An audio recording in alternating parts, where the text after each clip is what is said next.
Hello mga ka-advensoy, good morning. Bago tayo tumuloy doon sa ating mga manok, bisitahin muna natin dito yung ating mga tinanim na Madre de Agua. Tumbahan to ng kahoy nung nakaraan guys eh. Ayan o, kapala ng damo.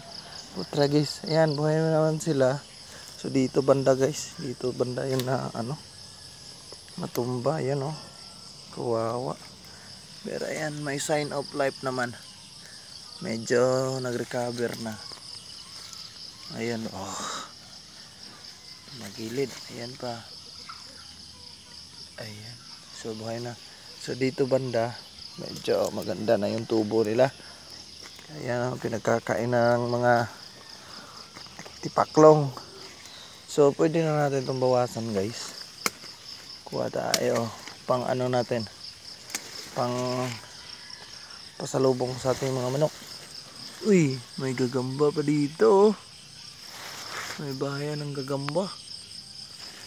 Ano, hindi makita.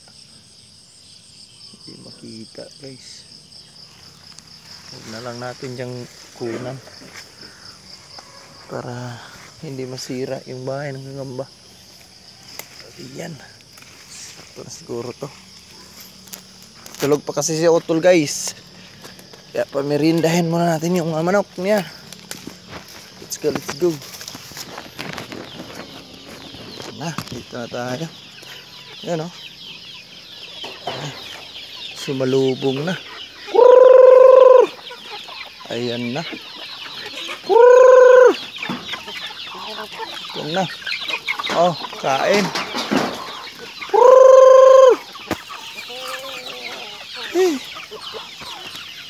Sino mga may alagang manok dyan? Comment nyo naman kung hanggang ilang piraso yung naabot nyong alagaan na dami. Yan, ito guys, sila guys, nag-umpisa kami dito 4 lang eh. Ayan na oh, sobrang dami na. Sekreto nyan, kahit takam na takam ka ng mag-ulam ng manok, pagtiisan mo lang yung ano muna, tuyo. Huwag ka muna magkatay. Hindi, yung sekreto niyan, yung mga babae huwag niyong ibenta, yung mga lalaki lang. Pero syempre selection pa rin. Yung mga magagandang katawan, yun lang yung iwan natin para magiging breeder. Yan, tulad yan, mga offspring na yan dito guys, yung mga babaeng yan. Yan.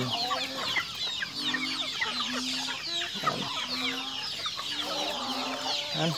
Dito na lang advensoy. Eh wait, update natin yung mga sisiyo. Marami na rin dito guys oh. Ano? Dito pa.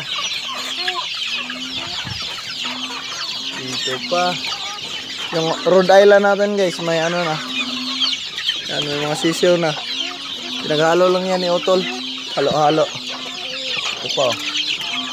Meron pa dyan. Yan natin buksan. Meron pa doon oh.